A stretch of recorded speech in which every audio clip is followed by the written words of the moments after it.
नमस्कार दोस्तों, कैसे हैं आप सब और स्वागत है आपका लेक्चर 2 में। करंट अफेयर के हम लोग लेक्चर 2 देखने जा रहे हैं। लेक्चर 2 जो हम लोग देखेंगे, बेसिकली हम लोग घटना सार की मैगजीन देख रहे हैं। तो अब आप लोग के हाथ में मैगजीन जरूर आ जानी चाहिए। बहुत ही प्यारी मैगजीन है। आई थिंक लगभग 100 रुपए की मैगजीन है। ठीक है, आपकी मार्केट में आप देख लीजिएगा, मुझे एग्जैक्ट फिगर नहीं याद है कितने का है। आप मैगजीन ले लीजिएगा।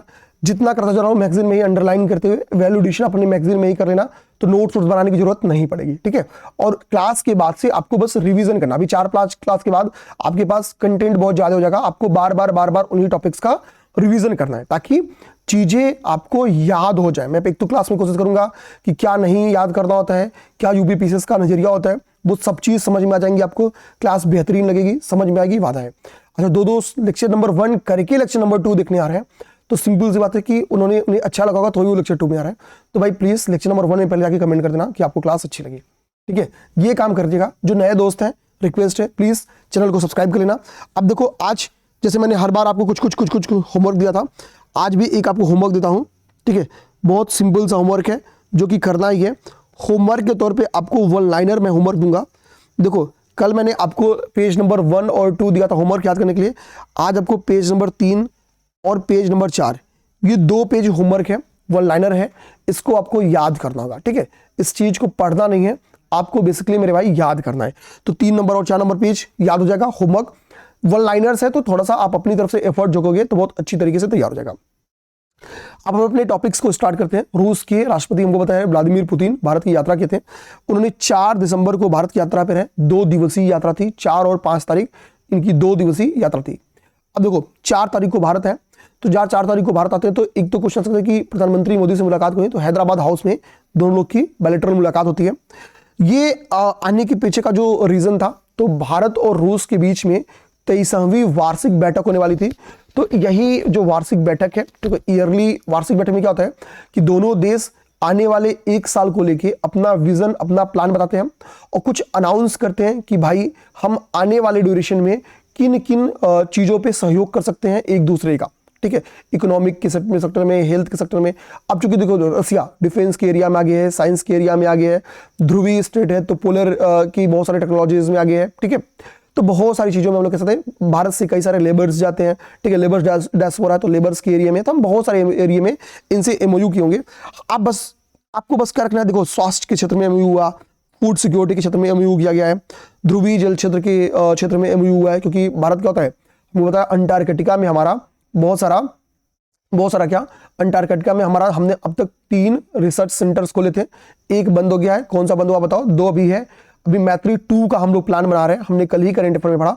तो सिंपल सी बात है, वो भी एक पोलर रीजन ही है। तो हमको थोड़ा सा हम इनसे कॉन्टेक्ट करके वहां की परिस्थितियों को जान समझ सकते हैं। हालांकि हम जान समझ बहुत अच्छे।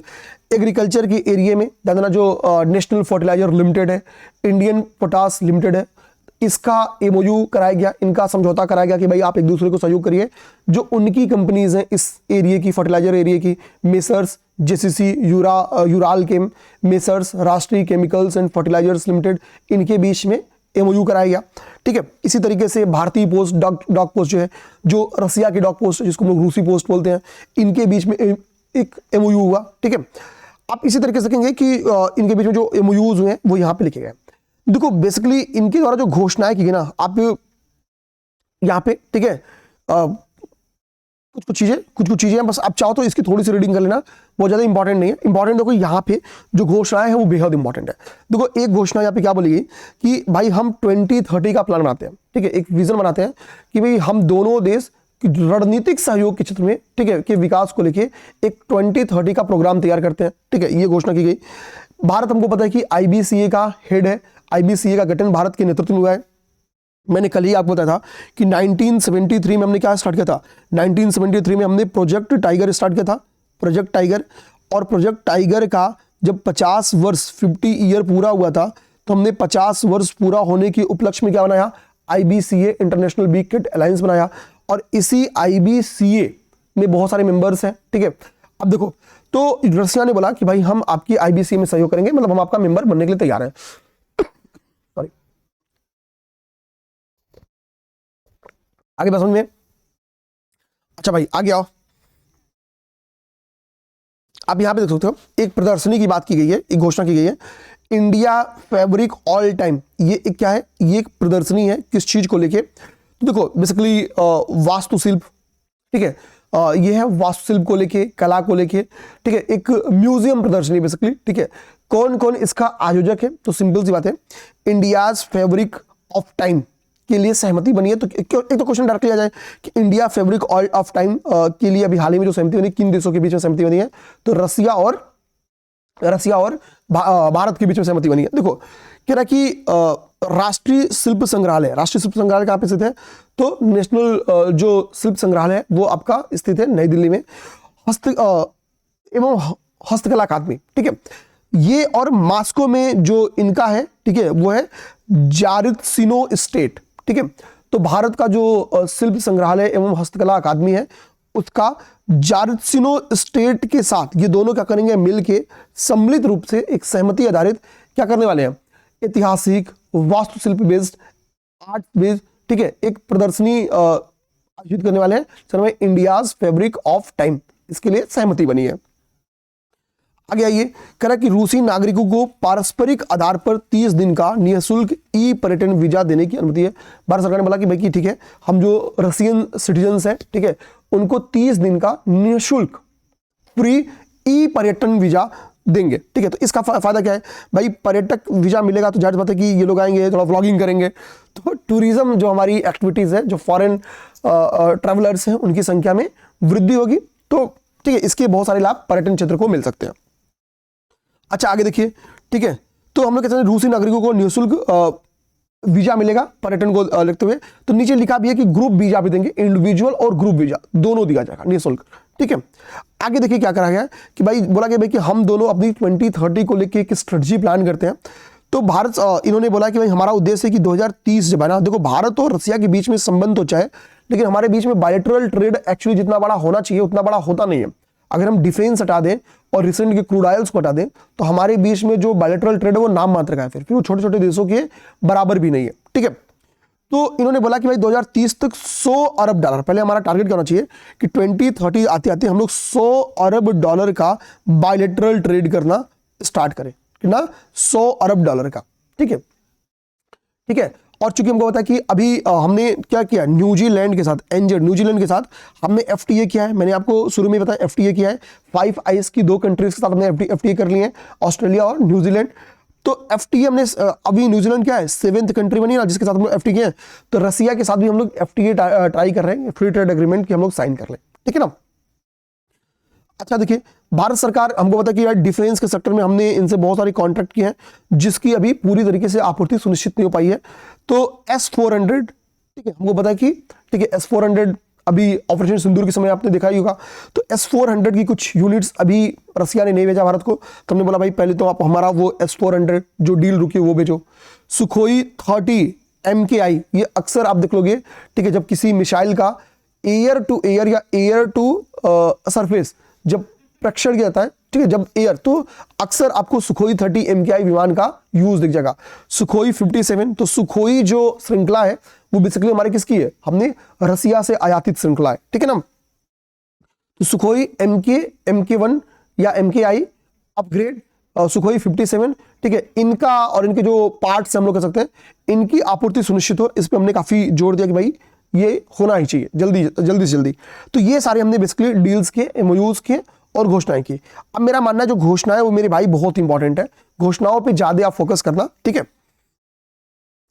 देखो भारत में सबसे बड़ी दिक्कत क्या है कि बीमा सेक्टर से लोग उतना अपने आप को कनेक्ट नहीं कर पाते हैं। लोगों को LIC बेकार लगती है, लोगों को टर्म इंश्योरेंस बेकार लगता है, लेकिन जब कभी घटना हो जाती है तो हमको LIC और टर्म इंश्योरेंस की इंपॉर्टेंस तब पता चलती है। तो इसके पीछे की गवर्नमेंट ने सोचा कि भाई कि ये तो मान लो कि यार पर्सन बेस्ड गलती होगी, लेकिन क्या हमारे ऊपर भी कुछ गलतियां, हमारी वजह से लोग बीमा एक्टिविटीज से नहीं जुड़ पा रहे हैं। तो हमने गवर्नमेंट ने एक विधेयक लिखा है जिसका नाम है सबका बीमा सबकी रक्षा, मतलब सबको बीमा कवरेज दो ताकि सबको क्या हो, सबको रक्षा मिल सके। बीमा संशोधन विधेयक 2025 पेश किया, ठीक है। और इसकी सबसे इंपॉर्टेंट, इसकी विशेषताओं में मान लो कल को मेंस में इसकी विशेषताएं लिखने को मिली, तो सबसे पहली विशेषता क्या हो जाएगी? 100% विदेशी निवेश, 100% विदेशी निवेश की मंजूरी मिली, 100% विदेशी निवेश की मंजूरी। पहली बात 100% विदेशी निवेश की मंजूरी मिली। तो एक तो हमको दिमाग में ये रखना है, ठीक है। अच्छा भाई आगे आते हैं, देखिए इसके पहले आप बोलोगे सर एफडीआई कितनी थी, तो इसके पहले एफडीआई 74% थी, ठीक है 74% थी। और ये जो 74% अगर मैं सही हूँ एफडीआई तो 2021 में ही बना था। फॉरेन डायरेक्ट इन्वेस्टमेंट मतलब जो किया गया था वो 2021 में 21% किया गया था, ठीक है। अब इसी को बढ़ा के कितना कर दिया गया, 74% को बढ़ा के 100 किया गया। तो कल को लिख दे कि 50% को बढ़ा के, ऐसे स्टेटमेंट सबसे गलत करेगा, 100% कर दिया गया, 100% एफडीआई कर दी गई, तो आंसर आएगा नहीं, ठीक है। जो फिगर है, फिगर कितना है 74%, याद ना 74, ठीक है 74, इसी को 74 को 75 लिख देगा वो, ठीक है। 74% को बड़ा कितना कर देगा 100%, ये स्टेटमेंट से जगह। तो ठीक है, ये आपके लिए एक इंपॉर्टेंट फैक्ट बन जाएगा, ध्यान रखना। अगर जो ये बीमा हमने लाए हैं, बीमा लाने का मतलब बीमा का जो अभी हमने बिल को अमेंडमेंट करके इसको मॉडर्न बनाया, इसकी बीमा को आधुनिकीकरण मतलब अपग्रेड करने का रीजन क्या है, तो एक तो बीमा इंडस्ट्री का आधुनिकीकरण करना, प्राइवेट प्लेयर्स और ज्यादा आए, ठीक है, आधुनिकीकरण करना। और 2047 जब देश आजाद मतलब आजादी की 100 साल हो जाए, तब क्या है, तब तक सभी को किसी ना तो किसी तरीके से, ठीक है, टर्म पॉलिसी के तहत, फाइनेंशियली पॉलिसी के तहत, किसी ना किसी तरीके से हम देश के लगभग सभी नागरिकों को क्या करना है, बीमा कवर करा देना है, ठीक है, बीमा कवर करा देना है। ओके, ये चीज ध्यान देना। तो एक फैक्ट, उद्देश्य क्या होगा, तो कल को उद्देश्य पूछ दे तो उद्देश्य क्या है, एक तो बीमा सेक्टर का मॉडर्नाइजेशन हो सके, आधुनिकीकरण हो सके, दूसरा 2047 तक सभी को, नाम ही क्या है, सबका बीमा, तो सबका बीमा टारगेट कब तक है, 2047 तक सभी को बीमा कवरेज करा देना। ओके, आगे देखिए। अब इसके लिए जाहिर सी बात है, इसके लिए हमको पहले से मौजूद कुछ एक्ट्स में अमेंडमेंट करना पड़ा। तो 3 एक्ट में, पहले से मौजूद 3 अधिनियमों में संशोधन करना पड़ा। वो 3 अधिनियम क्या है, एक तो बीमा अधिनियम है, बीमा अधिनियम 1938, एलआईसी एक्ट 1956, ठीक है, एलआईसी एक्ट कब आया, अरेंजमेंट करने के लिए इरिडा, एरआईडी, आईडीबी, ठीक है, आई थिंक आईडीबीए, इन सबको अरेंज करने के लिए देता है, ठीक है। तो हमको अरेंजमेंट दिमाग में रखना है, ठीक है। एसबीआई का के बारे में देता है, आरबीआई देती है, इनका हमको ईयर्स पता रहना चाहिए, नाबार्ड, ठीक है। तो ये चीज दिमाग में रखो, ये जो चीज दिमाग में, देखो कितनी बार जब मैं कंटेंट बनाता हूं तो दिमाग में ये चीजें नहीं रहती हैं, फ्लो में आती हैं, ठीक है। तो एक तो देखो पेपर में कैसे क्वेश्चन बन के आता है, आपको बताऊं।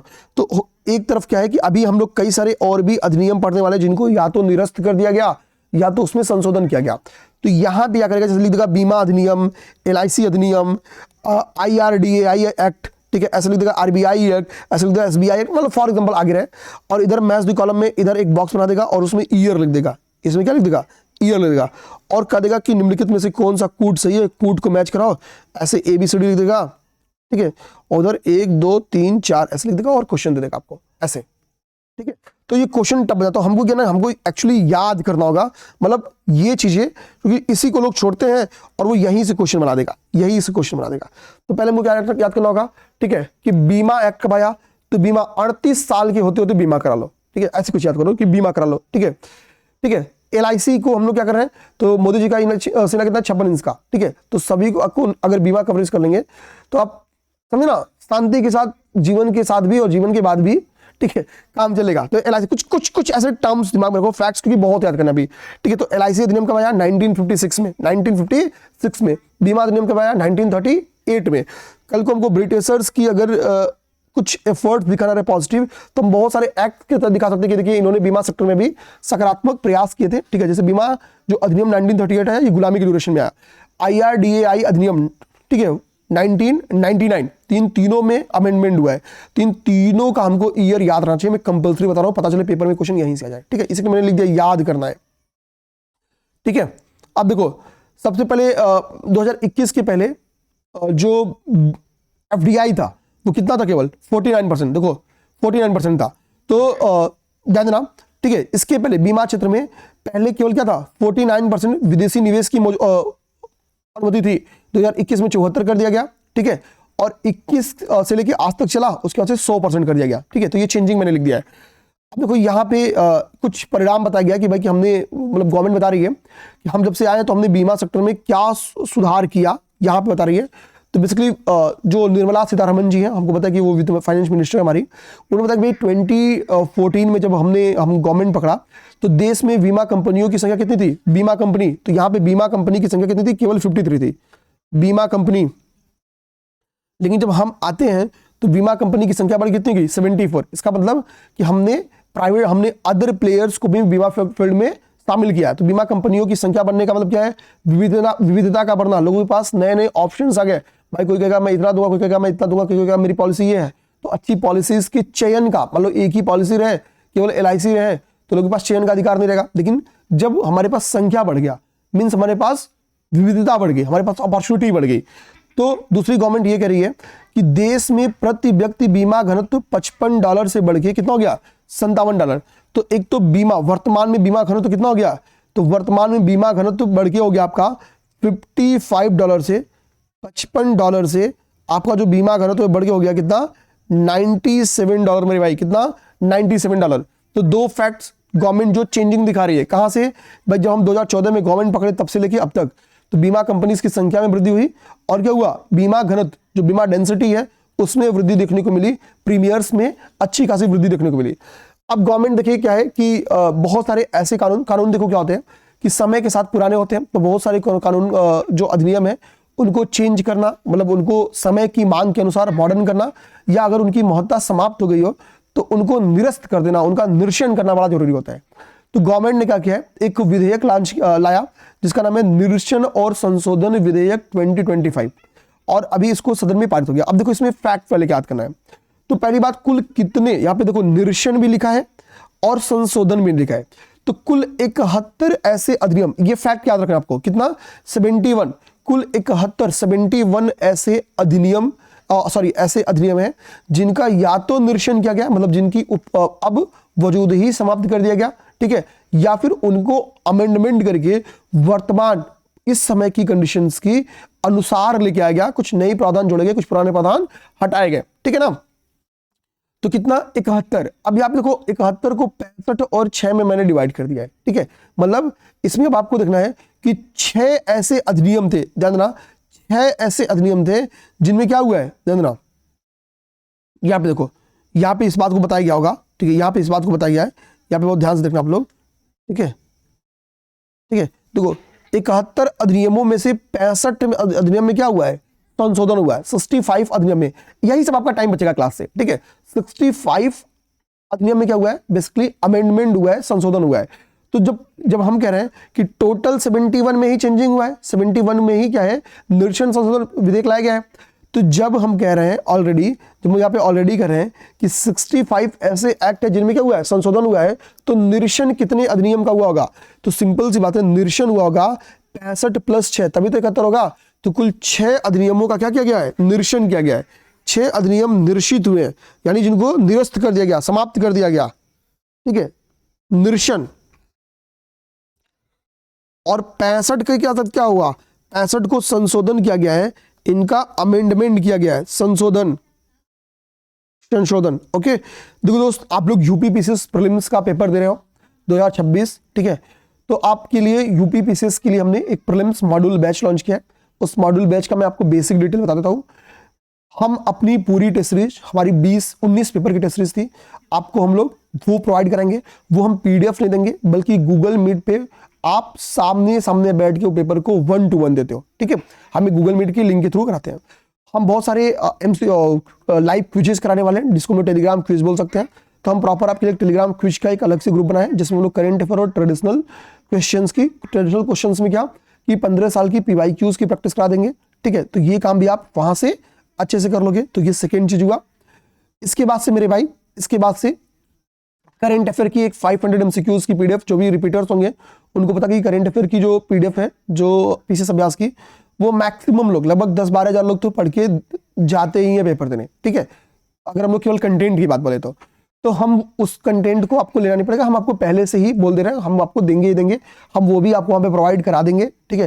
क्लासेस हम लोग लेते हैं, जो कंटेंट वगैरह है वो सब दे देंगे, प्लस एक 100 पेज का रिवीजन नोट्स हम लोग तैयार कर रहे हैं, जो लास्ट में देने की बजाय हमने डिसाइड किया कि हम 5-5 पेज, 7-7 पेज आपको वीकेंड दे देंगे, ताकि उन फैक्ट को आप लोग रिवीजन करो। तो जो बेहद इंपॉर्टेंट फैक्ट जो एग्जाम में बन के आते हैं क्वेश्चंस, उन पे आपकी अच्छी पकड़ बन जाए और आप एक अच्छा स्कोर कर लो। देखो उस 100 पे से 100 क्वेश्चन नहीं आएंगे, लेकिन हम 22 से 25 क्वेश्चन मिनिमम टारगेट करेंगे कि वहां से फंस जाए, ठीक है ना, ये हमारा उद्देश्य है। अब आइए मेरे भाई हम लोग यहां फोकस करते हैं। देखिए अब एक है बीबीजी रामजी अधिनियम 2025। हमको पता है कि मनरेगा, अब देखो आपको यहां से आप थोड़ा सा स्मार्ट अप्रोच रख पाओ तो आप चाहो तो यहीं से मनरेगा को आप लोग अच्छे से तैयार कर सकते हो। मनरेगा ठीक है, पहले पायलट प्रोजेक्ट के तौर पे कब आया, अब बोलोगे सर ये मनरेगा मिलेगा कहाँ, तो एक तो डायरेक्टली आप चाहो गूगल कर लो और किसी न तो किसी यूपीएससी के इंस्टीट्यूट की कोचिंगों ने इसके बारे में लिखा होगा। दूसरा तरीका क्या है, आप जाओ कहाँ पे, आप जाओ आपके पास अगर घटना चक्र हो तो इकोनॉमी के घटना चक्र में जाओ, ठीक है, वहां पे मनरेगा आपको मिल जाएगा, जो कल्याणकारी योजनाओं का टॉपिक है, ठीक है, वहां पे सामाजिक विकास वाले टॉपिक में जाके आपको मिल जाएगा।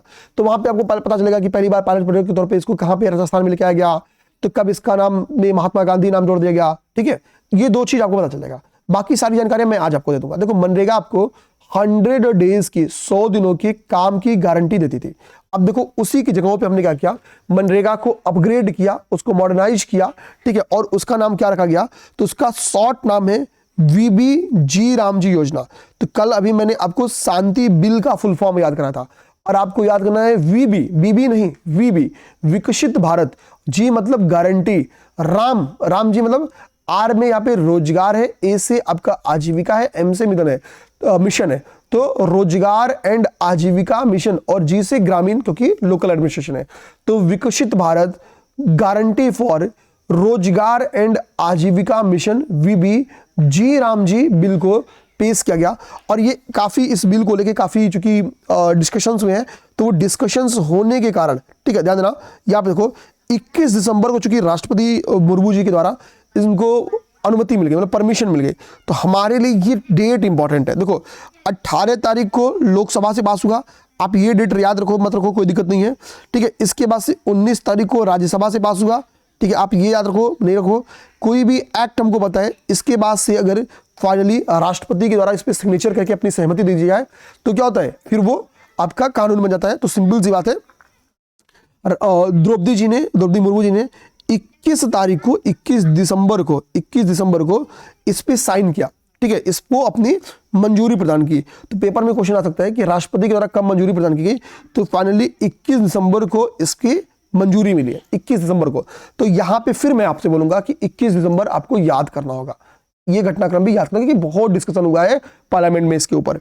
अब हम लोग थोड़ी जल्दीबाजी में इसके डिफरेंसेस को देखें तो बेसिकली अब जो महात्मा गांधी रोजगार एक्ट था, जिसको हम लोग मनरेगा एक्ट के नाम से जानते हैं, उसमें और इसमें डिफरेंसेस क्या, तो मनरेगा आपको केवल और केवल 100 डेज के जॉब की गारंटी देता था, जबकि 125 डेज की जॉब की गारंटी आपकी कौन देता था, तो ये आपकी वीजी रामजी योजना के द्वारा दिया जाता है, ठीक है।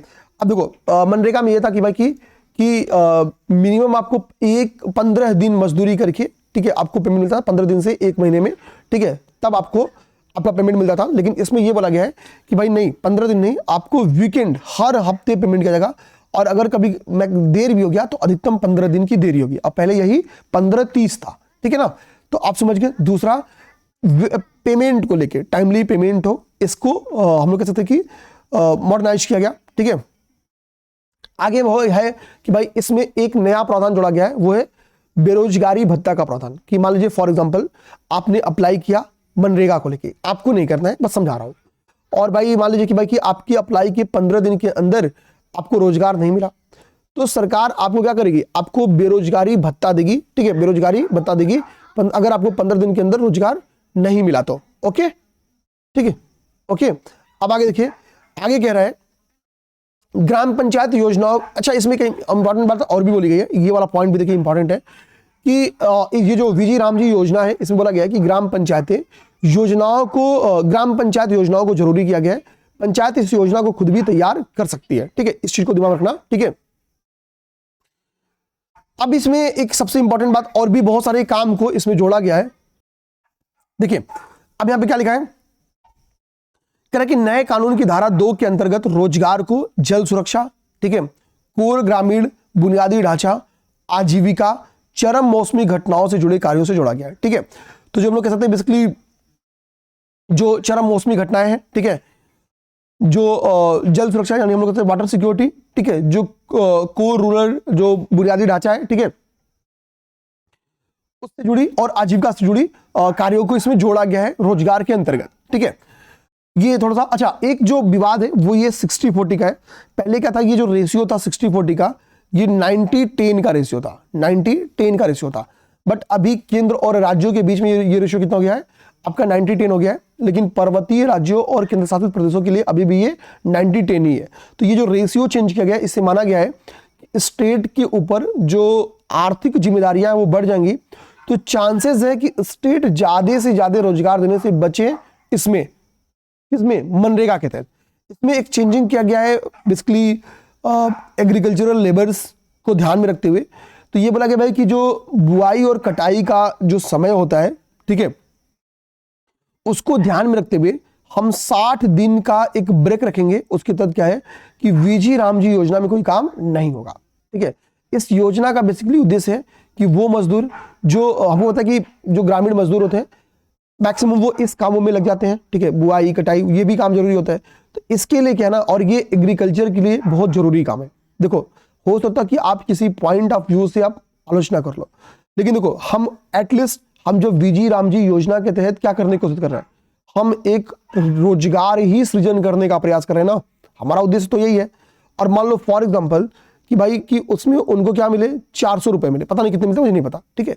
लेकिन अगर मान लो कि एग्रीकल्चर का काम इस 60 दिनों में अतिशय लोड होता है, होता है कि अतिशय लोड होता है, तो अगर सेम परिश्रम करके भाई यहाँ पे, ठीक है, अब एक विलेज में एक अच्छी बात बताऊं कि थोड़ा यहाँ पे एक रीजनल ठेकेदारी सिस्टम चलाए फॉर एग्जाम्पल, वो अच्छी बात है कि मतलब जैसे मान लो कि किसी की बुआई का काम करना है, तो वो लोग एक अपना अमाउंट डिसाइड करते हैं भाई कि हम इतना अमाउंट में इतना बीघा आपका बोएंगे।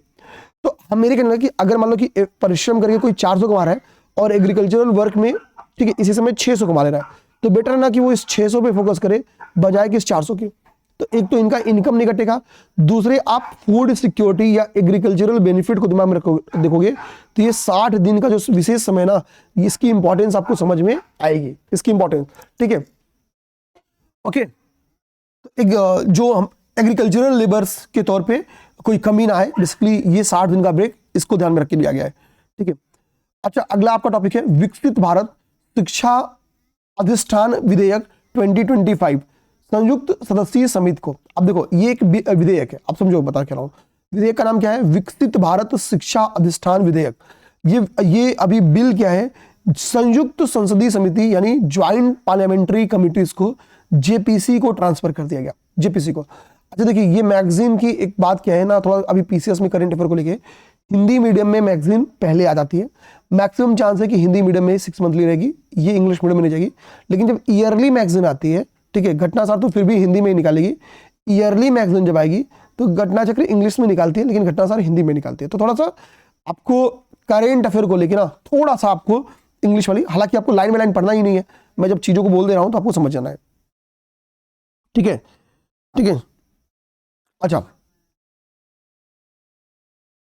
अब देखो कह रहा है कि बेसिकली जो विकसित भारत शिक्षा अधिष्ठान विधेयक लाने के पीछे का रीजन क्या है, तो मतलब कि भी जो हायर एजुकेशन है, ठीक है, जो हायर एजुकेशन है, हायर एजुकेशन को रेगुलेट करने की बहुत सी एजेंसीज हैं। फॉर एग्जांपल एक एजेंसी का नाम है यूजीसी, जिसको हम लोग कहते हैं विश्वविद्यालय अनुदान आयोग, ठीक है।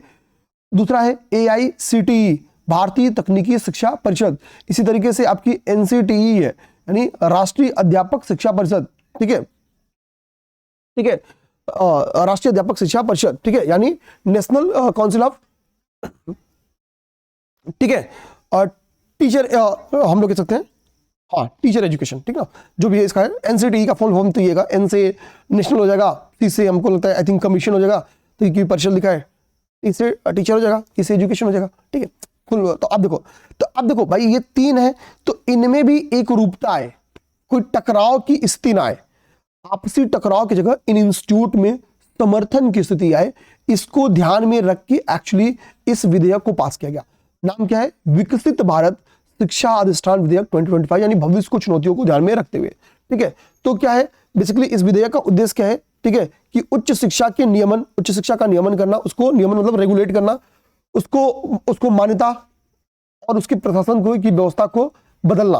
बेसिकली इन तीनों चीजों को ध्यान में रखना। कह रहा है उच्च शिक्षा के लिए एक कानूनी आयोग बनाया जाएगा, इसमें ये बात बोली गई है। ठीक है, इस विधेयक में क्या बोली गई है कि उच्च शिक्षा के लिए, हायर एजुकेशन के लिए हम क्या करेंगे, एक कानूनी आयोग, ठीक है, एक कानूनी आयोग का निर्माण करेंगे। बेसिकली इस कानूनी आयोग का काम क्या होगा, ये कानूनी आयोग सलाहकारी होगी, बाध्यकारी नहीं होगी। इसका काम होगा कि सरकार, जो गवर्नमेंट है, केंद्र सरकार है, केंद्र सरकार को सलाह देना, सजेशंस देना कि भारत को कैसे हम लोग एजुकेशन हब के तौर पे बना सकते हैं, कैसे हम लोग एजुकेशन को कल्चर से कनेक्ट करा सकते हैं।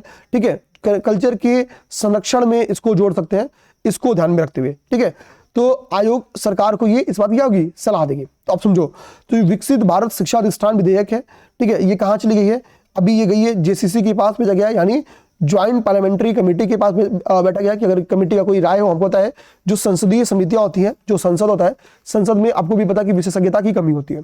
तो ऐसे में उसकी उन चीजों को, उन टेक्निकल पॉइंट्स को दूर करने के लिए संसदीय कमिटीज होती हैं, तो भेज दिया गया भाई कि आप विचार करके इसमें बताइए क्या बात है। तो पार्लियामेंट्री कमेटी इसके ऊपर क्वेश्चन बन सकता है। आप चाहो तो इसमें रिसेंट का एग्जांपल डाल सकते हो कि अभी हाल ही में विकसित भारत शिक्षा अधिष्ठान विधेयक 2025 को जेपीसी के पास भेजा गया।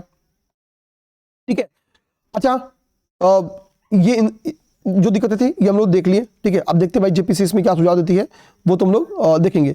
अब देखो यहाँ पे क्या बोल रहा है, कह रहा है कि विधेयक को लाने के पीछे का जो उद्देश्य है उसको देखिए। तो कह रहा है कि जो न्यू एजुकेशन पॉलिसी हमने 2020 लॉन्च किया था, कि हल्का लेकिन सख्त नियामक ढांचे के सिद्धांत को प्रतिबिंबित करता है। कह रहा है कि विधेयक के उद्देश्य और कारण का वक्तव्य राष्ट्रीय शिक्षा नीति, जो नेशनल एजुकेशन पॉलिसी 2020 के हल्का लेकिन सख्त नियामक ढांचे के सिद्धांत को प्रतिबिंबित करता है। मतलब एक ऐसा ढांचा होना चाहिए जो क्या करे, ठीक है, जो चीजों को रेगुलेट करे। ठीक है, तो यहाँ पे हमने देखा भी कि अभी बनाने की बात बोली गई है क्या, तो एक यहाँ पे कानूनी आयोग बनाने की बात भी बोली गई है। ठीक है, अच्छा यहाँ पे देखिए कह रहा है कि भाई कि यहाँ पे विधेयक के केंद्र में विकसित भारत शिक्षा अधिष्ठान है। ये देखो, विकसित भारत शिक्षा अधिष्ठान है। इसमें क्या होगा, 12 सदस्यीय, यहाँ पे देखना 12 सदस्यीय एक शीर्ष छात्र आयोग है। यह क्या है, एक 12 सदस्यीय। पहली बात तो यहाँ पे आपको ये 12 मेंबर्स भी रखना होगा। ठीक है, 12 मेंबर्स भी याद रखना होगा। तो विकसित भारत शिक्षा अधिष्ठान विधेयक जो है, इसमें बोला गया कि विकसित भारत शिक्षा अधिष्ठान बनेगा, जो कि कितने मेंबर्स का होगा, 12 सदस्यों का होगा। 12 सदस्यीय एक छात्र आयोग होगा, ठीक है, के रूप में कार्य करेगा। इसका काम है कि भारत में शिक्षा के नियमन के लिए सर्वोच्च अथॉरिटी या प्राधिकरण के रूप में काम करना। और ये क्या करेगी, भारत में उच्च शिक्षा के नियमन यानी इसके रेगुलेशन को लेके एक सर्वोच्च हम लोग कह सकते हैं अथॉरिटी के रूप में वर्क करेगी। कौन, विकसित भारत शिक्षा अधिष्ठान। विकसित भारत शिक्षा अधिष्ठान में कुल कितने सदस्य हैं, 12 सदस्य। कितना, 12 सदस्य। ये हमको दिमाग में अपने रखना होगा। ठीक है, अब आगे बोल रहा है कि भाई कार्यात्मक स्पष्टता को सुनिश्चित करने के लिए 3 अलग अलग परिषदों के गठन की भी बात बोली गई है। बस इस 3 परिषद का नाम आपको देखना, अंदर नहीं पढ़ना है। विकसित भारत विनियमन परिषद, विकसित भारत गुणवत्ता परिषद और विकसित भारत मानक परिषद। तो आपको क्या याद करना है इस पूरे टॉपिक का, 1 सेकंड में रिवीजन करूँ, 5 सेकंड में। तो भाई विकसित भारत शिक्षा अधिष्ठान विधेयक लाया, क्यों, विकसित भारत शिक्षा अधिष्ठान के निर्माण के लिए। ये क्या है, तो यह एक 12 सदस्यीय एक शीर्ष छात्र आयोग है।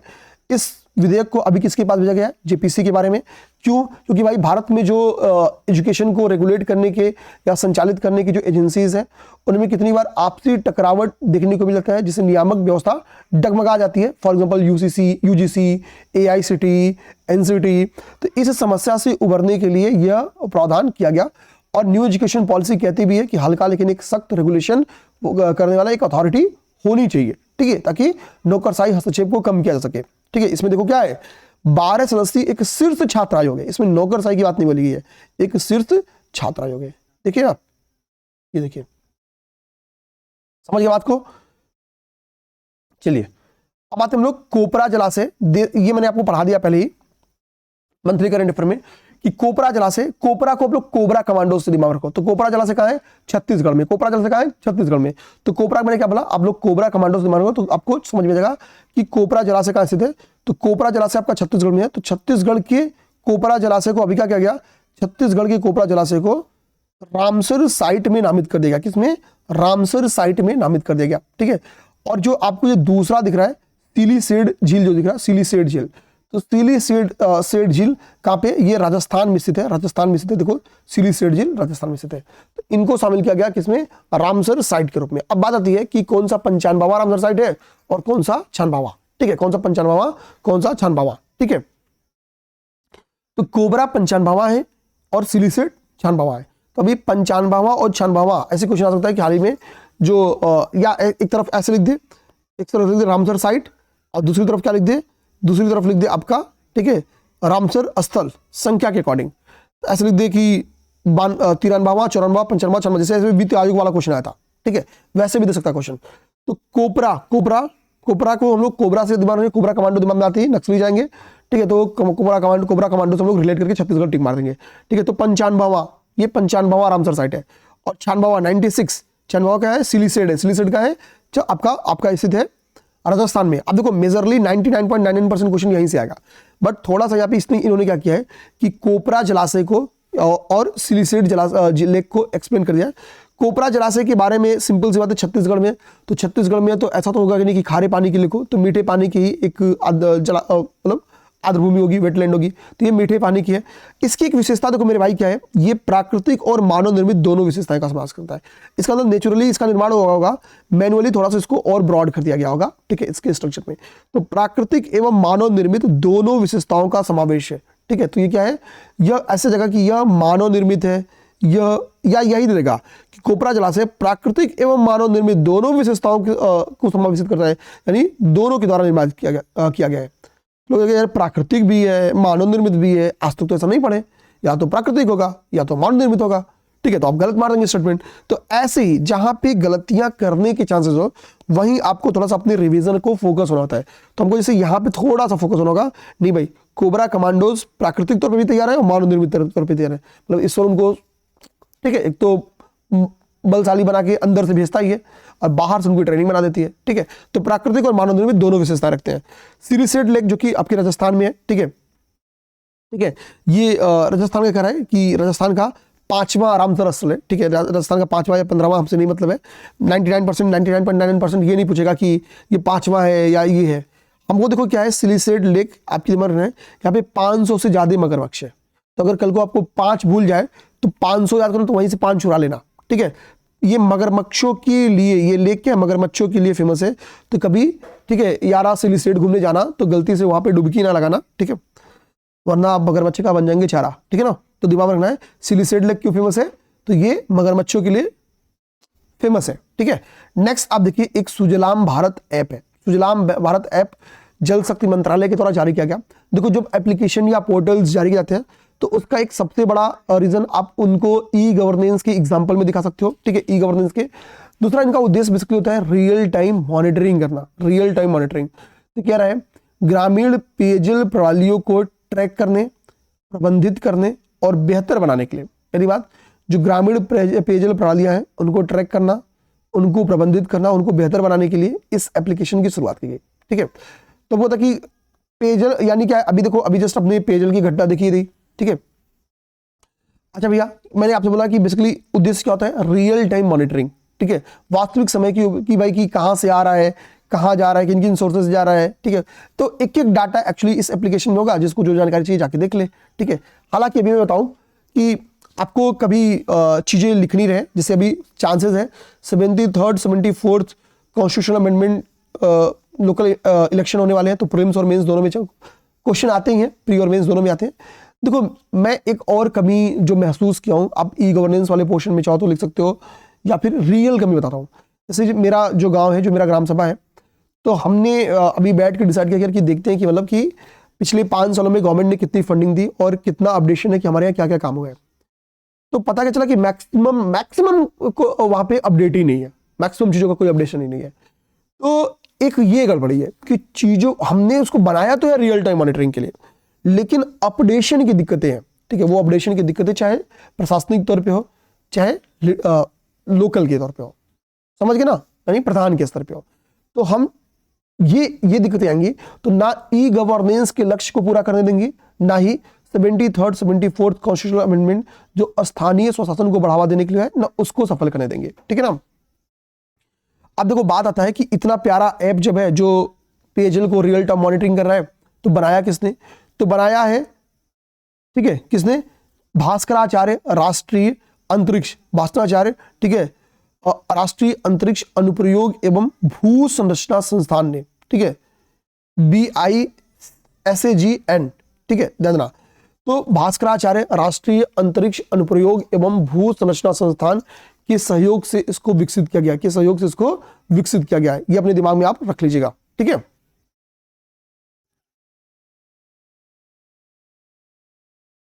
अच्छा, नेक्स्ट आइए, IGI भारत का पहला वाटर पॉजिटिव एयरपोर्ट। IGI मतलब इंदिरा गांधी एयरपोर्ट। अब देखो यहाँ पे क्या लिखा है मेरे भाई, यहाँ पे लिखा ना, बहुत सारे टर्म्स को आपको पढ़ना है। तो एक तो हमको ये फैक्ट याद होना चाहिए भाई कि IGI, ठीक है, भारत का पहला वाटर पॉजिटिव एयरपोर्ट होना। तो एक तो डायरेक्टली है कि भाई कि ये पीटी में यहीं से क्वेश्चन बन के आ जाए, डायरेक्टली हेडिंग आ जाए। दूसरा, जब हम पे वहां पे वाटर पॉजिटिव दिख रहे हैं तो हमको मेंस में कभी एग्जाम्पल वगैरह लिखने के लिए भी ये चीजें आ सकती हैं। अब देखो क्या है वाटर पॉजिटिव का मतलब, क्या है कि भाई जितनी इस IGI एयरपोर्ट को जितनी वाटर की, जितनी जल की आवश्यकता है, उससे ज्यादा वो उसको उत्पादन कर रहा है। उत्पादन करने का मतलब क्या है भाई, कोई पानी तो बनाएगा नहीं, तो सिंपल सी बात है भाई, इंदिरा गांधी एयरपोर्ट इतना बड़ा है तो इन्होंने अपना कुछ नेचुरल, कुछ मैन मेड तालाब बनाया है। तो जितनी भी रेन वाटर है, ये रेन वाटर का वहां पे क्या करते हैं, उनका संग्रहण करते हैं, उनका संचय करते हैं, फिर उसको प्योरीफायर करके उसका उपयोग कर लेते हैं, ठीक है। तो पाया क्या गया कि इंदिरा गांधी एयरपोर्ट की जितनी जरूरत है उससे ज्यादा इन्होंने वर्षा का संचय किया था, ठीक है। तो इसी से वाटर पॉजिटिव की मान्यता दी गई है। तो देखिए IGI यानी इंदिरा गांधी इंटरनेशनल एयरपोर्ट को यह मान्यता वाटर इनोवेशन समिट 2025 के दौरान दी गई। वाटर इनोवेशन समिट 2025 के दौरान दी गई। अब हमको क्या है, यहाँ पे देखो वाटर इनोवेशन समिट के बारे में लिखा गया है, ठीक है।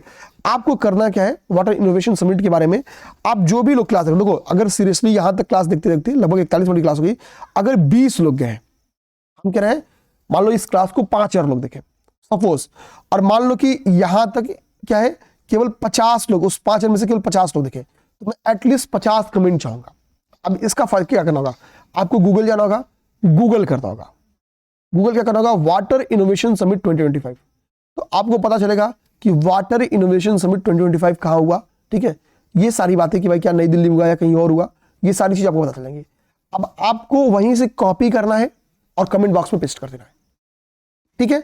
तो वाटर इनोवेशन समिट से लेके जो भी इंपॉर्टेंट बातें हैं, किसके द्वारा इसका ऑर्गेनाइजेशन किया गया, क्या ये संयुक्त पहल थी, किसी ने साझेदारी की, इसमें कोई और भी इंपॉर्टेंट बात है। तो जैसे इंपॉर्टेंट बात क्या है कि वाटर इनोवेशन समिट 2025 के दौरान ही इंदिरा गांधी एयरपोर्ट को वाटर प्लस पॉजिटिव का दर्जा दिया गया।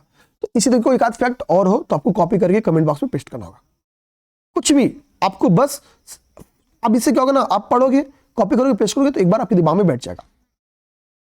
चलिए भैया, अब आते हैं हम लोग भारत का पहला स्वदेशी 64 बिट माइक्रो प्रोसेसर ध्रुव 64 को लॉन्च किया गया। ध्यान देना, आप लोग क्या रहा है, भारत का पहला स्वदेशी। तो एक तो डायरेक्टली हेडिंग दे दे कि भारत का पहला स्वदेशी 64 बिट माइक्रो प्रोसेसर जिसको हाल ही में लॉन्च किया गया, वो क्या है, ठीक है। देखो यहाँ पे क्या लिखा है, माइक्रो प्रोसेसर, ठीक है। भारत का पहला स्वदेशी 64 बिट माइक्रो प्रोसेसर है। बेसिकली क्या है, ठीक है, अभी समझा रहा हूं। इसका नाम, पहले नाम याद रख रहा हूं, ध्रुव 64 इसका नाम है, ध्रुव 64 इसका नाम है। देखो अब होता है कि सेमीकंडक्टर के एरिया में भारत सरकार ने सेमीकंडक्टर मिशन स्टार्ट किया है। हम सेमीकंडक्टर्स की बहुत सारे सेंटर्स एस्टेब्लिश किए, आई थिंक 5 हो गया है, जिसके तहत हम सेमीकंडक्टर्स की स्थापना को प्रोडक्शन करना चाह रहे हैं, ताकि हम सेमीकंडक्टर के क्षेत्र में खुद को क्या कर सके, आत्मनिर्भर बना सके। तो गवर्नमेंट ने इसी के लिए ध्रुव 64 नामक देश का पहला स्वदेशी, यहां पे लिखा है 1.0, ठीक है, गीगा हर्ज, GHz मतलब गीगा हर्ज, 1.0 यानी 1 gigahertz 24 bit double core microprocessor को लॉन्च किया गया। उसका नाम क्या है, ध्रुव 64। विशेषता क्या है, यह भारत का पहला स्वदेशी कितने गीगा हर्ज का, 1 gigahertz 64 bit dual core microprocessor है। भाई हमने अपना स्वदेशी रूप से लॉन्च कर दिया, किसी भी चीज की शुरुआत होनी है, धीरे धीरे हम इसको अपडेट करेंगे और भी निर्माण करेंगे, ठीक है। तो कल हमने क्या देखा था, तो कल हमने देखा था सुपर कंप्यूटरिंग मिशन 2015 में आई, और उसी सुपर कंप्यूटरिंग मिशन के तहत IIT पटना ने अभी एक सुपर कंप्यूटर को बनाया।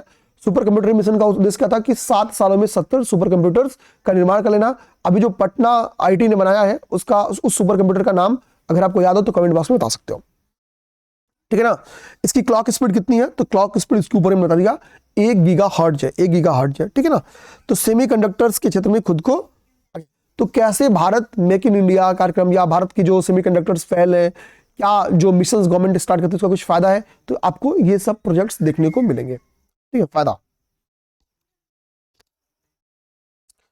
अब देखो यहां पे नेक्स्ट जो टारगेट होता है बहुत इंपॉर्टेंट होता है।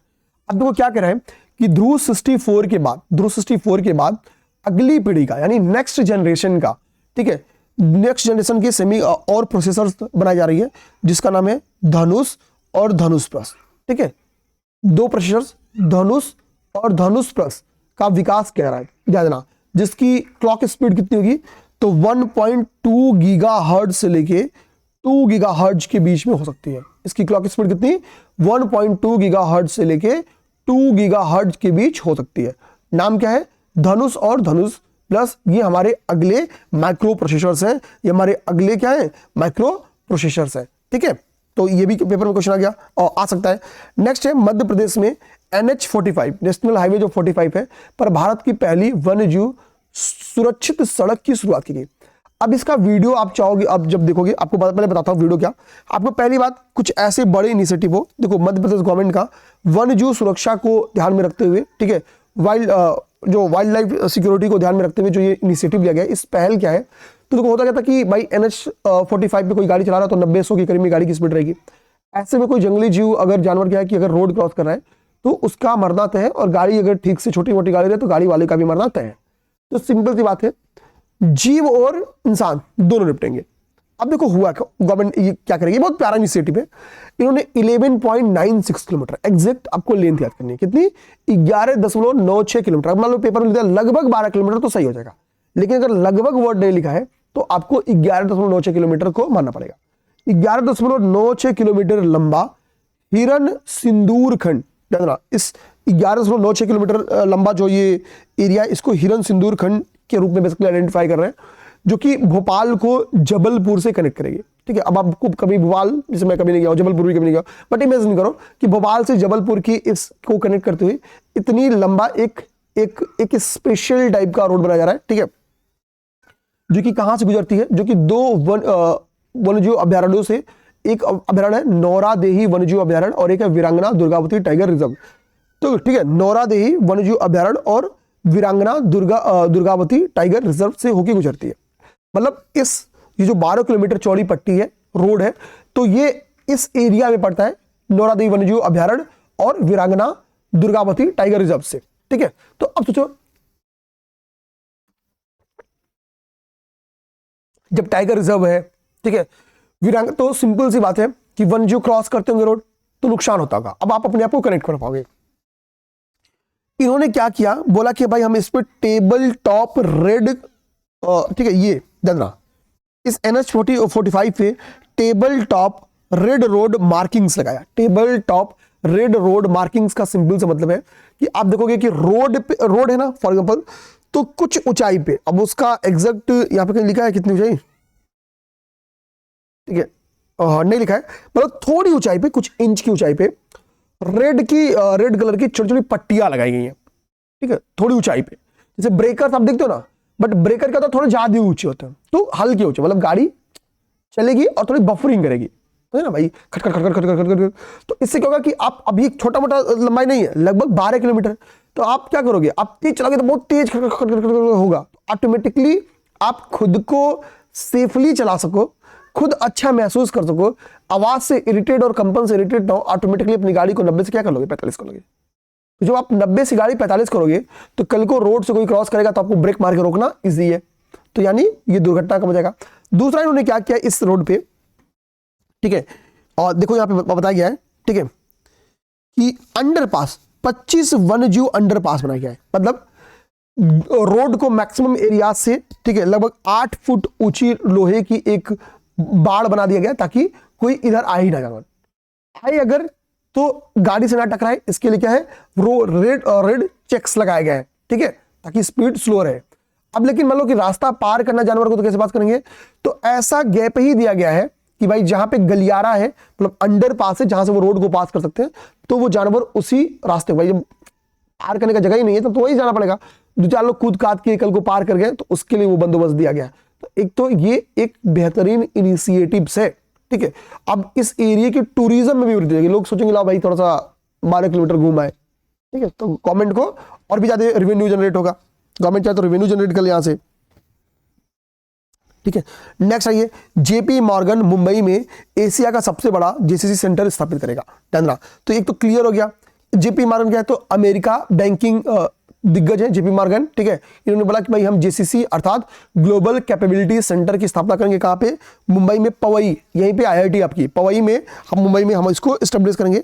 जेसीसी बेसिकली करती क्या है, तो देखो जो इंफॉर्मेशन टेक्नोलॉजीज है, डिजिटल सर्विसेज है, वित्तीय संचालन है, ठीक है, जोखिम प्रबंधन है, ठीक है, डेटा एनालिटिक्स है, इन सारी सेवाओं को संभालती है। तो हमको बस हेडिंग याद करना है, क्वेश्चन आना होगा तो हेडिंग से ही आएगा, ठीक है। वीरांगना दुर्गावती, अभी हमने क्या देखा है कि जो NH25 पे जो ये लगभग 11.96 किलोमीटर का जो ये हम लोग कह सकते हैं table top red road markings बनाए गए हैं, तो उस 11.96 किलोमीटर के बीच में वीरांगना दुर्गावती टाइगर रिजर्व भी पड़ता है। तो अब उसी की बात कर रहे हैं कि एक्चुअली वीरांगना दुर्गावती जो टाइगर रिजर्व है, 2 रीजन से इंपॉर्टेंट है। एक तो वो जो रोड है उस रोड पे ही पड़ता है, दूसरा क्या है, अभी चीता का 3रा अभ्यारण्य बन गया। हमको पता, हमने नामीबिया से कुछ चीते मंगवाए थे, कब, वर्ष 2022 में नामीबिया से हमने चीते मंगवाए थे, और चीतों को हमने कहाँ रखा था, चीतों को हमने रखा था कुनो में। चीते समय के साथ प्रजनन करके इनकी संख्या में वृद्धि हुई, तो हमको लगा भाई थोड़ा इनको एक दूसरा घर भी देते हैं, तो हमने इनको एक दूसरा घर दिया, ठीक है, गांधी सागर अभ्यारण्य। तो चीतों का पहला घर क्या है भारत में, कूनो कहां पे है, मध्य प्रदेश में। दूसरा कहां दिया, गांधी सागर अभ्यारण्य में। आप बताओ कि गांधी सागर अभ्यारण्य कहां पे है। और तीसरा हमने क्या दिया, वीरांगना दुर्गावती टाइगर रिजर्व। तो अब चीतों का तीसरा घर क्या बनना जा रहा है, वीरांगना दुर्गावती टाइगर रिजर्व। तो आप क्या करोगे, टूरिज्म, देखो मध्य प्रदेश में आने वाले ड्यूरेशन में इन्वायरमेंट टूरिज्म बहुत बढ़ने वाला है, ठीक है ना, ध्यान देना। गवर्नमेंट बहुत प्यारी काम कर रही है। भारत की कुल वन क्षेत्र के 90वें स्थान पे फॉग रिपोर्ट, ये रिपोर्ट मैंने आपको पढ़ाई थी, ठीक है, अगर आपको याद होगा, ठीक है, मंथली करंट अफेयर में। अब देखो global forest resource assessment report आई है, ठीक है। ये रिपोर्ट बताती है कि ग्लोबल कितना लैंड फॉरेस्टेड है, भारत का उसमें कितना हिस्सा है, भारत के लैंड पे कितनी फॉरेस्टेड है, कितना ग्रोथ हुआ, इतनी रिपोर्ट देती है।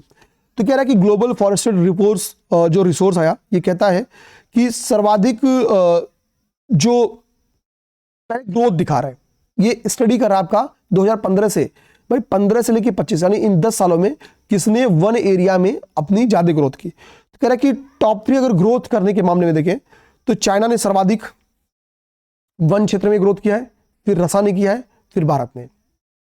सबसे नंबर पे कौन, चाइना, दूसरे पे रशिया, तीसरे पे भारत। ये रिपोर्ट आ सकती है पेपर में।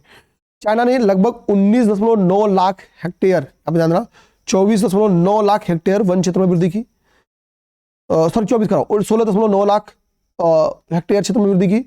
रशिया ने 9.42 लाख और भारत ने 1.91 लाख।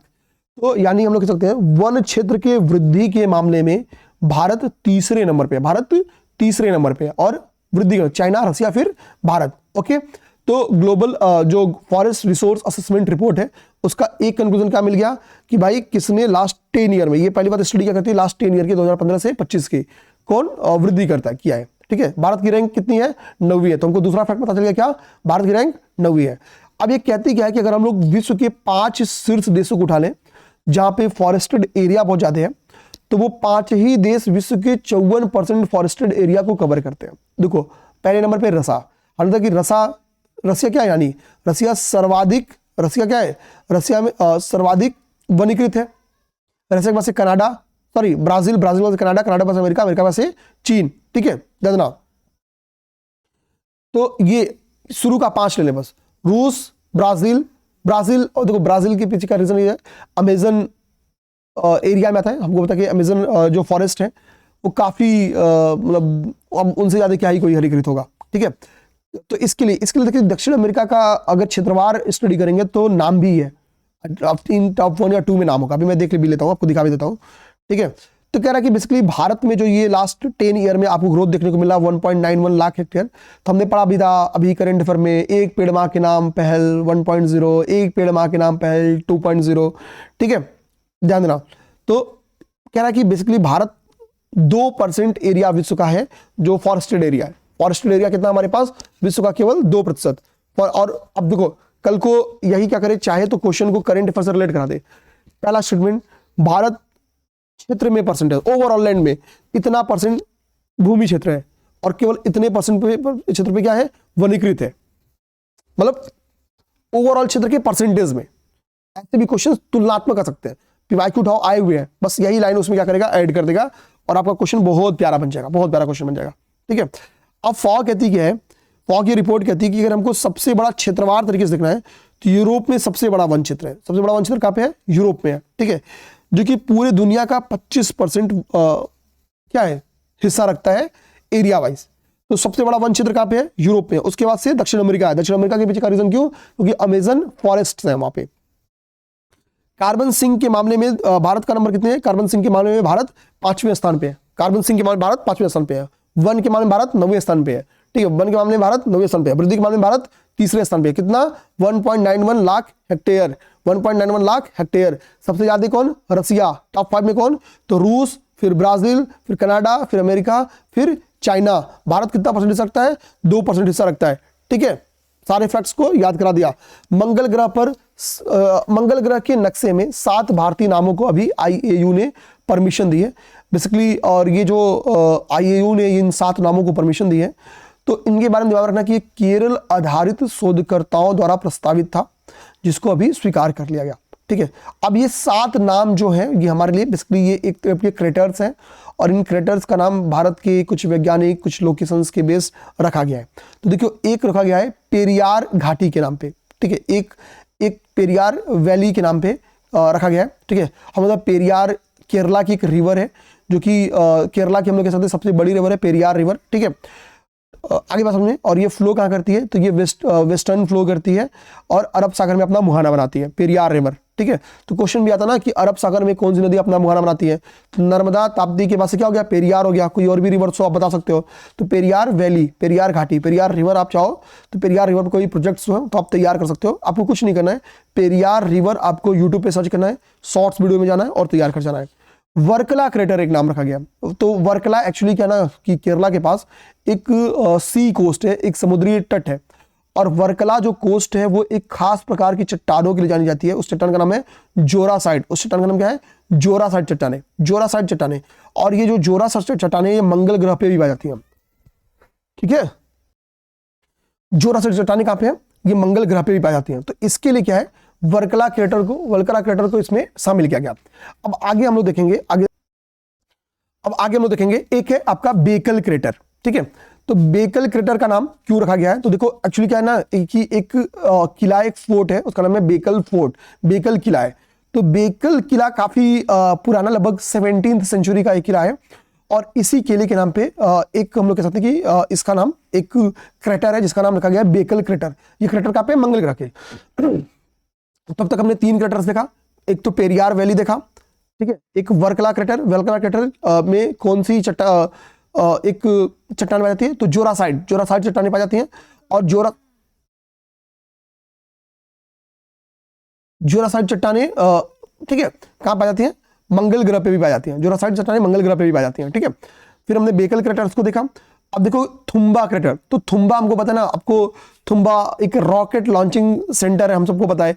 ठीक है, तो बेसिकली उसी 1962 में हमको पता है कि Thumba equatorial rocket launcher centre स्थापित किया गया था। तो उसी Thumba equatorial rocket launching centre के नाम पे क्या है?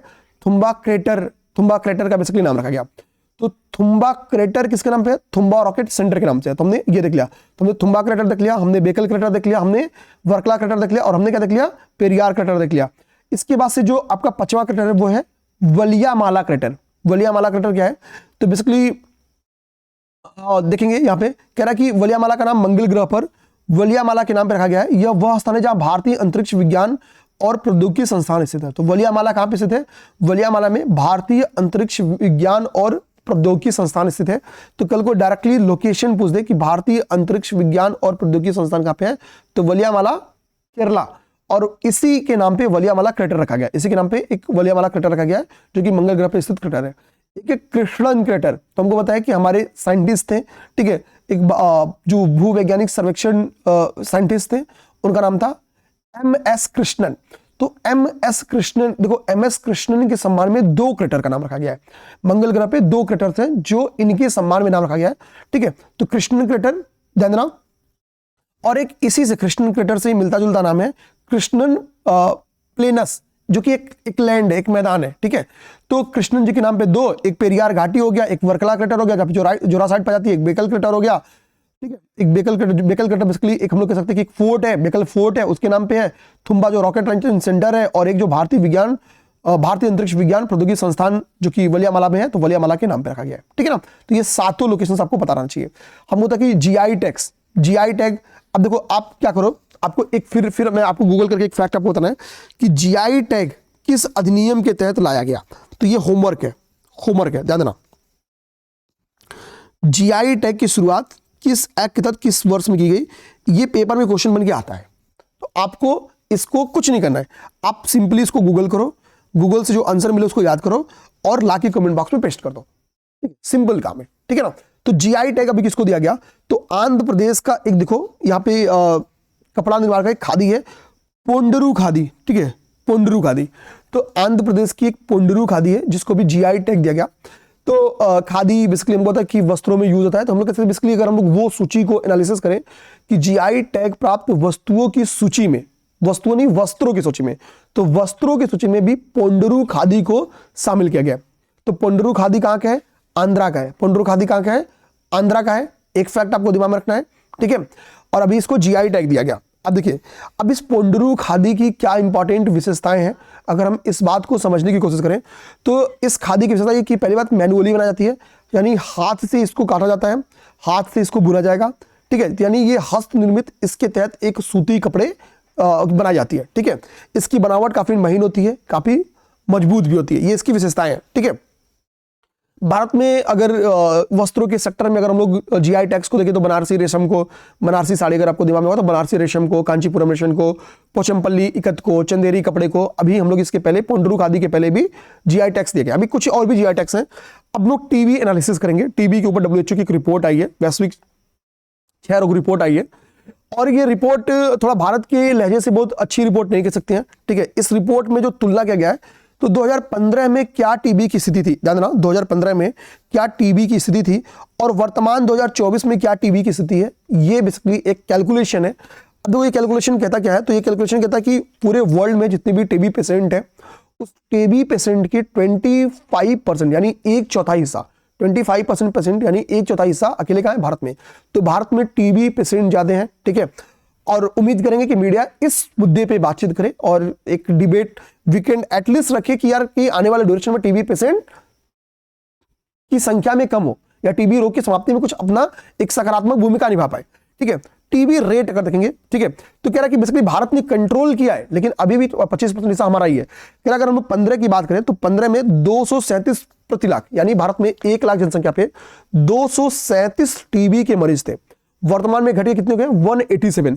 तो 237 से घटिया कितना हुआ, 187। तो सिंपली यानी हम लोग कह सकते हैं लगभग 50 हम लोग एवरेज कम किए, डिक्लाइन हुआ है। लास्ट 10 सालों का एफर्ट ये रहा है कि हमारी संख्या में कमी आई है, पर लाख संख्या में कमी आई है, ठीक है। अगर हम लोग उपचार कवरेज देखें तो पहले TB को लोग नॉर्मली अपनी मेन धारा का उपचार नहीं कराते थे। 53% मेन धारा का उपचार रेशियो था, कवरेज था। अभी इसका उपचार कवरेज कितना, 92% है। कितना, 92%। उपचार कवरेज कितना है, 92% है, ठीक है। TB की अगर हम लोग डेथ रेट की बात करें, TB डेथ रेट की, तो पहले जैसे फॉर एग्जांपल अब ऊपर आपको बताया भी गया है कि प्रति 1 लाख पे TB कितने को होती थी, तो 237 लोगों को, और उनमें से 28 लोगों की क्या होती थी, डेथ हो जाती थी। प्रति 1 लाख पे 237 TB के पेशेंट होते थे, और इस 237 पेशेंट में से लगभग 28 की क्या होती थी, मृत्यु हो जाती थी। लेकिन अभी का डाटा ये है कि वो केवल 21 है, यानी अभी TB के पेशेंट कितने, 187, और डेथ कितना है, 21 का है, 21 का डेथ है, ठीक है। तो ये रेट ज्यादा है। भारत में अगर हम लोग डेथ आंकड़ा देखें तो विश्व में TB के हमारे पास 25% मरीज हैं, लेकिन जो विश्व में TB से डेथ होती है उसकी संख्या 28% अकेले कहां पे है, भारत में, अकेले 28%, ठीक है। मोदी जी ने TB मुक्त भारत अभियान स्टार्ट किया, ठीक है, जिसका हम लोग रिजल्ट भी देख रहे हैं कि जो मुख्य धारा की हम लोग कह सकते हैं कि ट्रीटमेंट ले रहे हैं तो 90% सक्सेस रेट है, जबकि वर्ल्ड एवरेज सक्सेस रेट केवल 88% है। तो हमारा सक्सेस रेट वर्ल्ड रेट से भी ज्यादा है। ये हमारे लिए पॉजिटिव संदेश है, पॉजिटिव संदेश है। ठीक है, ये लास्ट पेज है जिसको हम लोग करने वाले हैं। इसके बाद हमारा नेक्स्ट एक इंपॉर्टेंट फैक्ट लिखा है ओडीएफ प्लस विलेजेस को लेके। जैसे हमको पता है कि प्रसाधन को लेके या हम लोग जैसे शौच को लेके पहले क्या था कि ओपनली लोग रोड पे शौच करते थे। तो समय के साथ क्या हुआ कि गवर्नमेंट ने, ठीक है, लज्जा गृह का निर्माण कराया। ठीक है, और समय के साथ हमने ओडीएफ प्लस कैटेगरीज में उसको कन्वर्ट किया। ठीक है, तो गांव में कह रहा है कि 95% विलेजेस को हमने ओडीएफ प्लस कैटेगरी में रख लिया है, यानी 95% विलेजेस ऐसे हैं जो खुले में शौच से मुक्त है। अगर गांव की संख्या की बात करें तो 5,67,708 लाख गांव है जो ओडीएफ प्लस गांव घोषित कर दिए गए। तो कितना 95% गांव की संख्या कितना 5,67,708 5,67,708 विलेजेस ऐसे हैं जिनको ओडीएफ प्लस कैटेगरी में घोषित कर दिया गया है। 2022 की तुलना में इनकी संख्या में 467% की ग्रोथ देखी गई है, क्योंकि 22 में इनकी संख्या कितनी थी? तो देखो 2022 में केवल 1 लाख ओडीएफ प्लस विलेजेस थे, तो 2022 की तुलना में कितनी हमने सक्सेस हासिल की है? 467%। कितना? 467%। कितने? 95%। विलेजेस कितने? 5,67,708। तमिलनाडु में 5 उत्पादों को जीआई टैक्स दिया गया। ठीक है, जो जिन 5 उत्पादों को जीआई टैक्स दिया गया वो देखिए क्या है, तो वो आपका है वोरायून कॉटन साड़ी। ठीक है, कविंदा पड़ी नट्टूर सक्करे। ठीक है, ये बेसिकली क्या है? एक गुड़ पाउडर है। ठीक है, देसी गुड़ पाउडर है। ठीक है, जो कि पूरी तरीके से केमिकली फ्री रहता है, ये हम ऑर्गेनिक गुड़ पाउडर है। ठीक है, आप समझो कि जैसे बेरी टाइप का एक पाउडर है, मतलब वो सॉलिड नहीं है, वो पाउडर बेस पे है। ठीक है, तीसरा नमक्कल सॉफ्ट स्टोन कुकवेयर। ठीक है, ध्यान देना, ये बेसिकली हाथ से बनाए गए साबुत पत्थर के बर्तन होते हैं। तो नमक्कल सॉफ्ट स्टोन, स्टोन लिखा है उसे समझ में आ जाएगा आपको कि थोड़ा कुकवेयर भी लिखा है तो उससे हमको बर्तन समझ में आ जाएगा। ठीक है, तो नमक्कल सॉफ्टवेयर स्टोन। ठीक है, अगला है थुई मल्ली चावल। ठीक है, इसकी विशेषता क्या है कि थोड़ा इसका सुगंध बहुत यूनिक होता है, क्वालिटी काफी होती है। ठीक है, और दाने इसके बहुत लंबे होते हैं। तो थुई मल्ली चावल। ठीक है, और एक लास्ट देखेंगे तो अंबा समुद्रम चुप्पू सामान। ठीक है, ध्यान, ये बेसिकली खिलौना है, लकड़ी का खिलौना है जो कि मैनुअली बनाई जाती है, मैनुअली। तो 5 उत्पादों को जीआई टैग दिया गया तमिलनाडु के। उन 5 उत्पाद कौन से हैं? तो वोरायूर कॉटन साड़ी एक साड़ी है, कुमिंदापुरी नट्टूर शक्कर है, शक्कर से समझना, तो ये गुड़ का पाउडर है। ठीक है, जो लाइक शक्कर यूज कर सकते हैं, केमिकली नहीं होती है, ऑर्गेनिक होती है। नमक्कल सॉफ्ट स्टोन कुकवेयर है, तो एक साबुत पत्थर के बेसिकली हम लोग कह सकते हैं कि एक बर्तन बनाता है। थुयम मल्ली चावल, थुई मल्ली चावल है, जो कि क्वालिटी इसकी काफ़ी सुगंधित होती है, थोड़ी बड़ी होती है और काफ़ी और यूनिक विशेषताएं रखती है। अबा समुद्रम चुप्पू सामान, जो कि लकड़ी के खिलौने हैं, हम समझ सकते हैं। तो भारत को हिंद महासागर में मिला दूसरा खनिज अन्वेषण अनुबंध, ये हमारा आज का लास्ट टॉपिक होगा। तो अभी अंतर्राष्ट्रीय सीबेद अथॉरिटी ने, ठीक है, और जो भारत की पृथ्वी विज्ञान मंत्रालय है, 15 ईयर का एक कॉन्ट्रैक्ट हुआ है कि भाई 15 साल के लिए भारत को खनिज अन्वेषण अनुबंध का कॉन्ट्रैक्ट, तो खनिज के अन्वेषण का एक कॉन्ट्रैक्ट हुआ है। अब बात आती है कि भारत ये अन्वेषण हिंद महासागर में कहां करेगा? तो हिंद महासागर में हमको पता कि महासागर की जो ऊपरी आपको चीजें चाहे महासागर हो या स्थल हो, हमको पता कि वो प्लेट्स पे टिके हैं। ठीक है, जैसे हम लोग आप 2 प्लेट्स का नाम आपको दिमाग में रखना होगा कि एक तो आप सोमाली प्लेट का नाम देखेंगे, सोमाली प्लेट आपको समझ होगा। तो सोमाली पेनिनसुला आप तो समझते होंगे, सोमाली पेनिनसुला वही, अगर आपको देखो, आपको सोमाली पेनिनसुला बता देता हूं। सोमाली पेनिनसुला का जो हिस्सा है, सोमाली प्रायद्वीप, ठीक है, आप बोल सकते हो उसको, तो जो आपका हॉर्न ऑफ अफ्रीका वाला पोर्शन है, बेसिकली वो पोर्शन आपका इसका हिस्सा है, उसी को हम लोग सोमाली पेनिनसुला भी कहते हैं, जिसको हम लोग ट्रिक से, जिसकी कंट्रीज को हम लोग सीड से याद करते हैं। ऐसे सोमालिया, इसे इथियोपिया, इसे इरिट्रिया, ठीक है, और डी से जिबूती।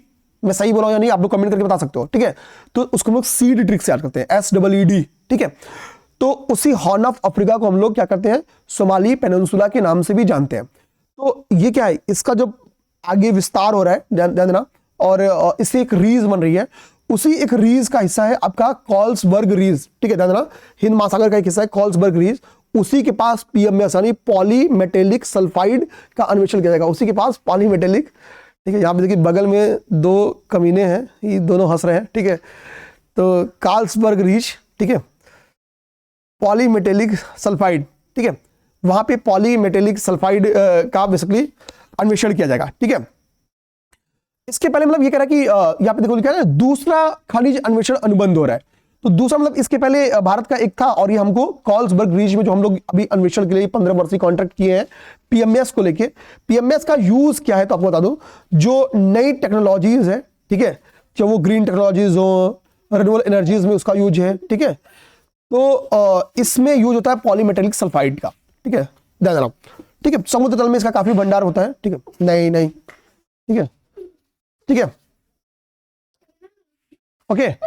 तो ये बात हो गई। केरल गवर्नमेंट की एक इंपॉर्टेंट फैक्ट याद कर जाओ कि केरल ने अपने आप को चरम गरीबी से मुक्त कर दिया पूर्णतया। ठीक है, चाइना, सोचो चाइना पहला ऐसा देश है जो अपने आप को चरम गरीबी से मुक्त कर लिया है, और दूसरी देश की जगह दूसरा राज्य है केरल है, निकल जाओ। दूसरा राज्य क्या है? दूसरा राज्य केरल है। ठीक है, मतलब एक देश के बाद एक राज्य है जिसने अपने यहां चरम गरीबी से खुद को मुक्त किया। 2 मिनट को अभी 2 मिनट में क्लास खत्म हो जाएगी, 2 मिनट में क्लास खत्म हो जाएगी। ठीक है, तो केरल ने खुद को चरम गरीबी से मुक्त कर दिया। ठीक ना, केरल ने खुद को चरम गरीबी से मुक्त कर दिया। इसके पीछे का रीजन ये है कि केरल के द्वारा एक योजना चलाई गई थी जिसका नाम था अति दारिद्र्य निर्मार्जन परियोजना। अति दारिद्र्य निर्मार्जन परियोजना। ठीक है, तो केरल गवर्नमेंट ने एक परियोजना चलाई थी जिसका नाम था अति दारिद्र्य निर्मार्जन परियोजना। इसी परियोजना का परिणाम था कि केरल ने अपने लगभग 64,006 परिवारों को आइडेंटिफाई किया, जिसमें 1 लाख, हम लोग कह सकते हैं इकाई दहाई सैकड़ा हजार लाख, 1,03,099 व्यक्ति थे जो कि चरम गरीबी से प्रभावित थे।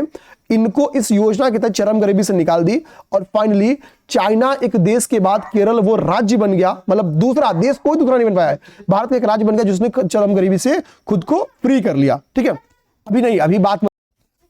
ठीक है, अच्छा, केरल का एक पहले कुछ पूछे कि कौन सा विधानसभा है भारत का जिसने अपने आप को चरम गरीबी से मुक्त किया, तो धर्मदम, ये केरल की विधानसभा जिसने अपने आप को चरम गरीबी से मुक्त किया था। ठीक है, नीति आयोग की रिपोर्ट थी कि केरल में चरम गरीबी कितनी है, गरीबी की दर केवल 0.7% थी। तो अब चरम गरीबी से केरल ने खुद को पूरी तरीके से बाहर कर लिया है। ठीक है, इसी के साथ हम लोग क्लास को पॉज भी करेंगे क्योंकि अब रात का टाइम है और ना बच्चे थोड़ा सा परेशान कर रहे हैं। तो हमने आज कहा कितना पेजेस देखा, तो हमने आज अपनी करंट अफेयर स्टार्ट किया था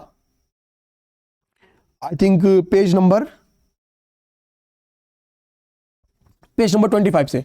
25 हमने देखा, 26 देखा, 27 देखा, 28 देखा, 29 देखा, ठीक है, 30 देखा, 31 देखा। तो 7 पेज हमने लगभग खत्म कर दिया। ठीक है, 7 पेज हमने खत्म किया, 25, 26, 27, 28, 29, 30, 31, 7 पेज खत्म कर दिया। ठीक है, तो आज हमने 7 पेज करंट अफेयर देखा है। हम इसके बाद से, ठीक है, कल क्या करेंगे, कल आपका राष्ट्रीय घटनाक्रम समाप्त कर देंगे। आपको 1 से 1.5 घंटे बस देना करंट अफेयर को लेकर, 20 से 25 दिन, 20 दिन आपकी करंट अफेयर समाप्त हो जाएगी। ठीक है, जय हिंद।